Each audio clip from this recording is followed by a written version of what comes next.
início. Em fins do século XIX, o Remo dominava o Rio de Janeiro. O futebol começava a aparecer em alguns clubes, mas ainda era olhado com certo temor, pois não estava sendo recebido com entusiasmo pela sociedade carioca. Entretanto, como era o Remo quem mandava, as competições movimentavam as manhãs no Rio e não havia praia que não tivesse o seu grupo de regatas. A turma da Praia do Flamengo não acompanhava o resto dos rapazes, preferindo os passeios de barco pela Bahia e o bate-papo no Café Lamas, o já famoso restaurante do Lago do Machado. Entretanto, a ideia de se formar um grupo na praia mais movimentada do Rio começava a nascer e numa noite de setembro de 1895, José Agostinho Pereira da Cunha perguntou a Nestor de Barros, Mário Spíndola e Augusto Lopes da Silveira o que achavam de se fundar um clube de remo. Eles concordaram com a ideia, a notícia correu logo pelo Lago do Machado e as adesões surgiram na primeira noite. Entretanto, para se tornar um clube de regatas, havia necessidades de um barco, naturalmente. Havia uma baleeira a 5 remos, meio gasta, que poderiam comprar. E nada mais justo do que os que tivessem dinheiro fossem os primeiros a colaborar e, assim, Mário Spíndola, Felisberto Laporte, Nestor de Barros, José Félix da Cunha Menezes e José Agostinho Pereira da Cunha contribuíram com 400 mil réis, o suficiente para a compra da veterana embarcação, que teria que passar por uma reforma completa para ser o barco oficial do novo grupo que se formava. A fundação. O grupo de rapazes comprou um barco apelidado de Feruza, porém ele naufragou e um novo barco foi comprado e recebeu o nome de Cira. Na noite de 17 de novembro de 1895, muita gente estava em um dos corredores da casa número 22 da Praia do Flamengo, onde Nestor de Barros morava num dos quartos. Lá, há muito tempo, já haviam abrigado Feruza, e agora guardavam Cira. A reunião teve por objetivo a fundação do Grupo de Regatas do Flamengo. Naquela mesma noite foi eleita a primeira diretoria. Domingos Marques de Azevedo, presidente. Francisco Luxicolas, vice-presidente. Nestor de Barros, secretário. Felisberto Cardoso Laporte, tesoureiro. Na oportunidade ficou estabelecido que a data oficial da fundação do clube seria 15 de novembro, feriado nacional. As cores iniciais foram azul e ouro em listras horizontais bem largas, entretanto, em 23 de novembro de 1896, por proposta de Nestor de Barros, houve mudança para as atuais, vermelho e preto. Em 1902, diante de seu crescimento, houve a transformação para Clube de Regatas do Flamengo. Uma curiosidade na história do Clube de Regatas do Flamengo é que seus atletas já haviam se arriscado a praticar o futebol. No dia 25 de outubro de 1903, antes da fundação do Departamento de Futebol do Flamengo, os remadores flamenguistas se reuniram com os colegas de esporte do Botafogo para a disputa de um amistoso.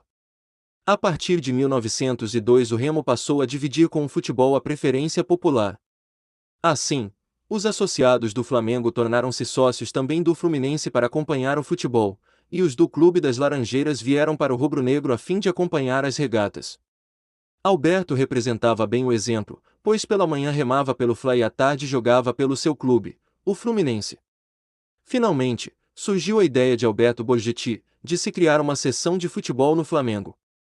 A proposta foi aprovada e consagrada na Assembleia do Clube, realizada no dia 8. Na Praia do Russell foram feitos os primeiros treinos e no dia 3 de maio de 1912, já devidamente filiado à Liga Metropolitana de Desportos Terrestres, a esquadra realizou sua primeira partida. Foi no campo do América e os rubro-negros venceram o Mangueira por 16-2, embora algumas fontes digam 15-2, sendo que o juiz foi o consagrado Belfort Duarte. Já em 1912, o Mengão conquistou seu primeiro título no futebol, o Campeonato Carioca de Futebol do segundo quadro.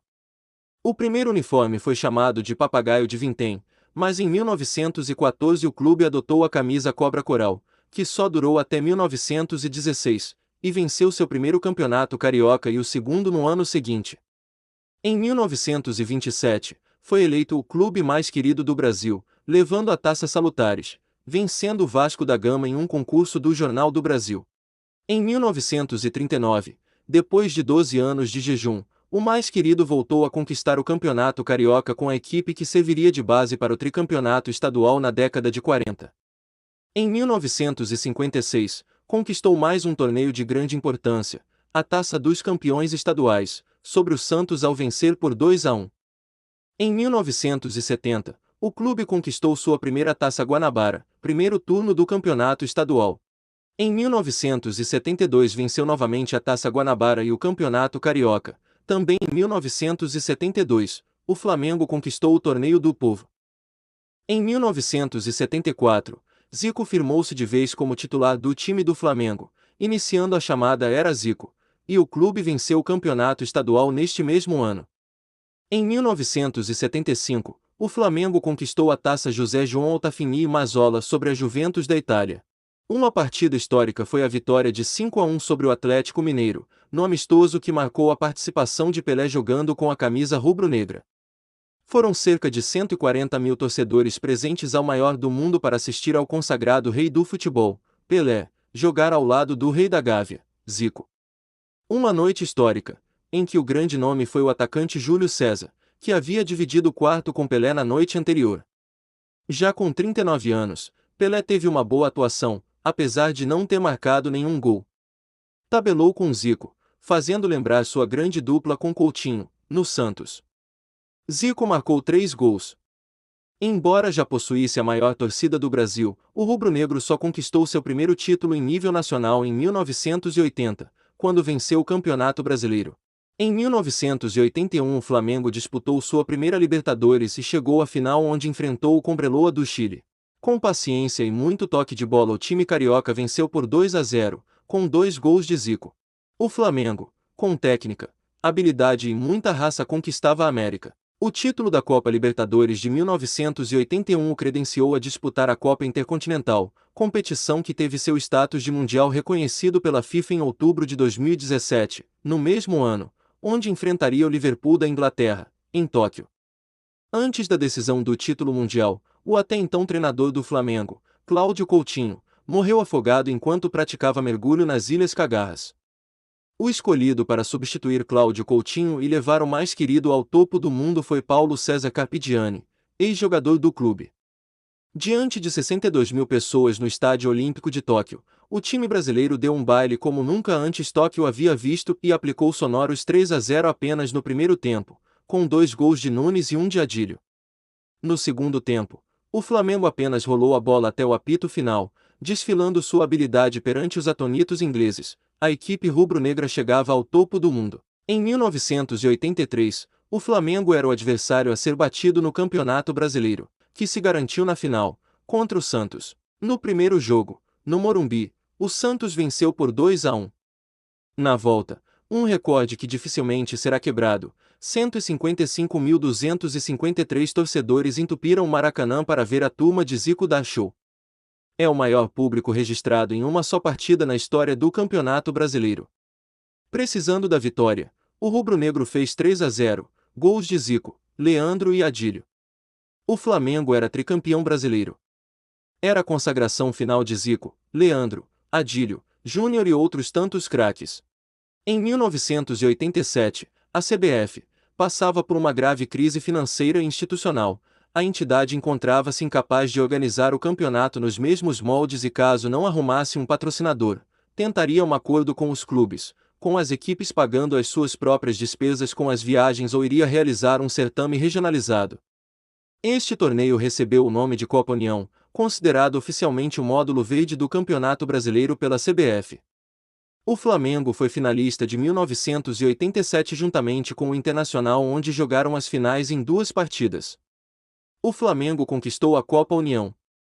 Depois da conquista, o Flamengo recebeu o troféu João Avelange entregue pela CBF, em virtude da conquista do módulo verde do Campeonato Brasileiro de 1987, chamado oficialmente pela CBF de Troféu João Avelange. Mesmo assim, após o título rubro-negro, foi-se realizada uma reunião entre os membros do C13 que por unanimidade decidiram que Flamengo e Internacional não disputasse o cruzamento estabelecido pela CBF entre os 2 primeiros dos módulos verde e amarelo, perdendo suas partidas por WO. Segundo o Clube dos 13, o regulamento foi alterado pela CBF, depois do início bem-sucedido e rentável da Copa União. Mesmo assim, o Clube dos 13 acabou concordando, antes dos jogos, com o quadrangular, através do seu representante Eurico Miranda, que assinou na CBF um documento em nome da entidade, comprometendo-se a seguir o regulamento da CBF. Eurico Miranda, em entrevista à Folha de São Paulo, disse que tinha assinado um acordo para que houvesse a competição, e o documento foi assinado em conjunto com os membros do Clube dos 13 de acordo com o que queria a CBF. Porém, o Clube dos 13 manteve-se firme e não disputou o cruzamento. Segundo eles, Eurico Miranda teria os traído, pois foi contra a vontade dos demais 12 representantes do Clube dos 13 que não concordavam com a realização do cruzamento. O CND, Conselho Nacional de Desportos, um órgão normativo, que na época era a maior instância do futebol brasileiro, declarou em 1988 o Flamengo por maioria de votos, como único campeão brasileiro, exigindo que a CBF homologasse Flamengo e Internacional como campeão e vice daquele ano, contrariando o artigo 5º da Resolução nº 16 de 86 do CND, que exigia a unanimidade e não maioria nas votações sobre mudanças no regulamento da CBF. Assim, a CBF fez prevalecer a sua posição, anterior aos Jogos, oficializou o Sport como campeão brasileiro de 1987 e o Guarani como vice-campeão daquele ano.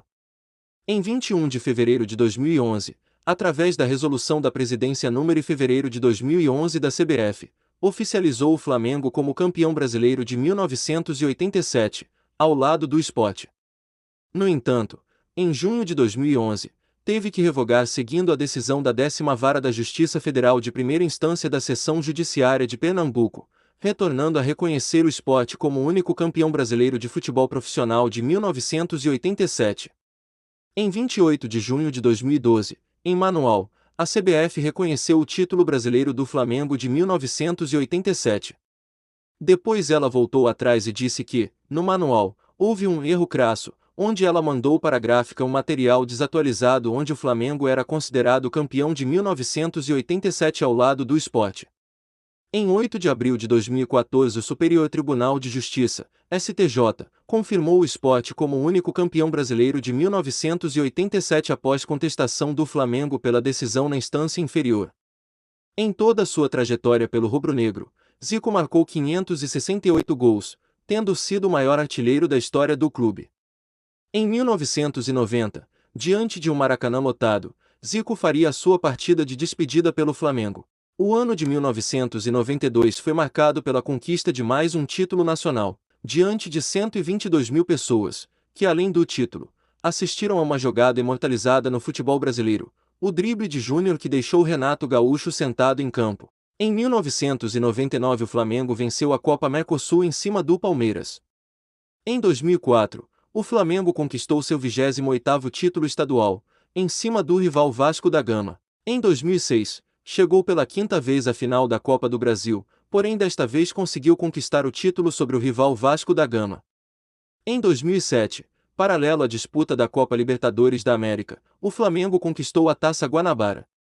Na final do estadual contra o Botafogo, o Flamengo sagrou-se campeão nos pênaltis. No primeiro turno do Campeonato Carioca de 2008 conquistou a Taça Guanabara e, posteriormente na final, o Campeonato Carioca, ambos sobre o Botafogo. Na Taça Rio de 2009, o time superou o Botafogo na final, conquistando o título e o direito à disputa do estadual. Nas finais, assim como em 2007, a decisão foi para os pênaltis. O título marcou o 5º tricampeonato estadual do clube, 2007, 2008, 2009, e o deixou pela primeira vez líder absoluto em número de conquistas estaduais, 31, contra 30 do Fluminense. Para o Campeonato Brasileiro o clube tinha contratado 2 reforços de peso, Adriano Imperador, que retornava da Europa após passagem turbulenta, e Petovic, como forma de perdoar a dívida do sérvio. Em 22 de julho de 2009, Cuca foi demitido do clube. Em 6 de dezembro o clube precisava vencer para confirmar o título, num jogo tenso no Maracanã com mais de 78 mil presentes contra o Grêmio, que saiu na frente no placar, mas o Flamengo virou o jogo para 2-1 e conquistou a taça de campeão após 17 anos. O Flamengo conseguiu fazer uma incontestável campanha no Campeonato Carioca de 2011, realizando uma campanha invicta sendo campeão direto. No entanto, esse foi o único título do clube nesse ano. O Flamengo foi campeão da Copa do Brasil em 2013. Em 2014 o Flamengo chegou à final do Campeonato Carioca contra o arquirrival Vasco da Gama, com os dois resultados iguais, 1-1, e polêmicas de arbitragem, o Flamengo sagrou-se campeão estadual pela 33ª vez. O ano de 2017 começou com boas atuações do time, vencendo o Campeonato Carioca invicto. Em 2018, conquistou apenas o título da Taça Guanabara, seu 21º. Na pré-temporada de 2019, disputou a Florida Cup e se sagrou campeão ao vencer o Ajax e o Eintracht Frankfurt em torneio que também contou com a participação do São Paulo. No dia 21 de abril, o Flamengo conquistou no Maracanã diante de mais de 47 mil pessoas sobre o seu maior rival, o Vasco da Gama, o 35 graus título carioca com uma ampla vantagem nas duas finais, ambas 2-0 para o Flamengo. Após 38 anos, o rubro-negro voltava à final da Libertadores. A grande decisão foi em jogo único, no Estádio Monumental, em Lima, no Peru. O adversário foi o River Plate, que era o atual campeão. O Flamengo perdia até os 43 minutos do segundo tempo, quando o Gabigol empatou e 2 minutos mais tarde virou 2-1. O Flamengo voltava ao topo da América, conquistando o bicampeonato. Pelo Campeonato Brasileiro emplacou 21 jogos de invencibilidade e com 4 rodadas de antecedência sagrou-se campeão brasileiro, após derrota do Palmeiras para o Grêmio, um dia após a conquista da Libertadores. Era um final de semana mágico na vida de todos os torcedores rubro-negros. A campanha flamenguista quebrou diversos recordes, como exemplo, a maior diferença do líder para todas as demais colocações.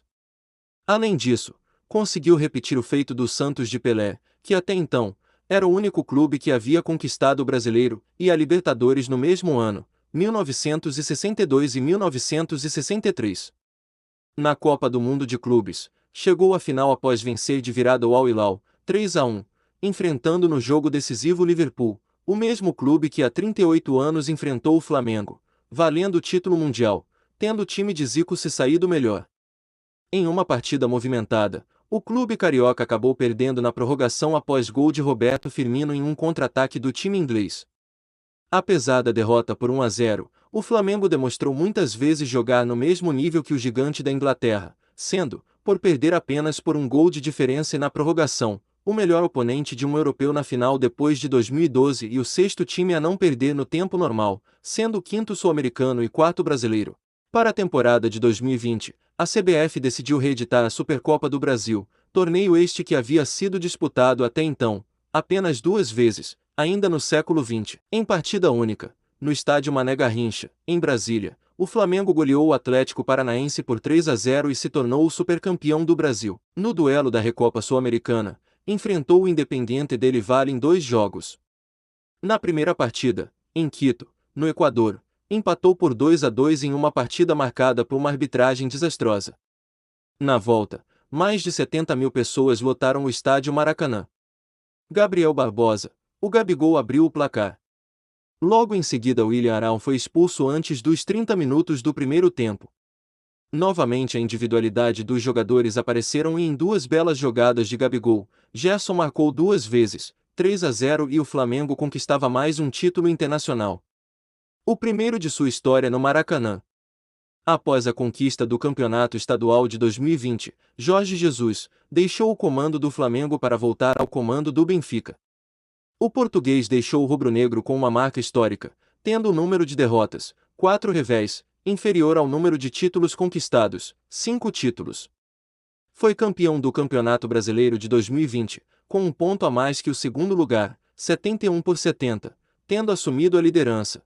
Assim como em 2009, na penúltima rodada, em jogo com cara de final, contra o Internacional, então líder com um ponto a mais, vencendo de virada por 2-1, com gols de Arrascaeta, 29, e Gabriel Barbosa, 63. Apesar da derrota por 2-1 para o São Paulo na última rodada, o placar sem gols entre o Corinthians e o Inter manteve a liderança da rodada 38 com o time de Gabigol. Na campanha, 21 vitórias, 8 empates e 9 derrotas, marcando 68 vezes, sofrendo 48, com Ceni estreando na segunda rodada do segundo turno. Como conquistou a Supercopa de 2020, o Flamengo se tornou o terceiro time a vencer 2 conquistas nacionais no mesmo ano. O primeiro foi o Palmeiras, em 1967, e o segundo o Cruzeiro, em 2003, além de ter conquistado uma quádrupla coroa, pois venceu também a Recopa e o Cariocão da mesma temporada. O Flamengo chegou em várias finais, porém foi vice-campeão. A mais dolorosa foi a final da Libertadores 2021, diante do Palmeiras de Abel Ferreira. Em 2022 foi vice-campeão da Supercopa do Brasil ao perder para o Atlético Mineiro e perdeu a final do Campeonato Carioca para o Fluminense. Então é isso, pessoal. Espero que tenham gostado do vídeo, contando um pouco da história desse clube tão vitorioso do Brasil. Não se esqueça de se inscrever no nosso canal e deixar o seu gostei. Para o vídeo não ficar muito longo, tive que deixar de fora muitas curiosidades. A fonte do vídeo foi o wikipedia.org. Os créditos são para eles. Até a próxima, se Deus quiser.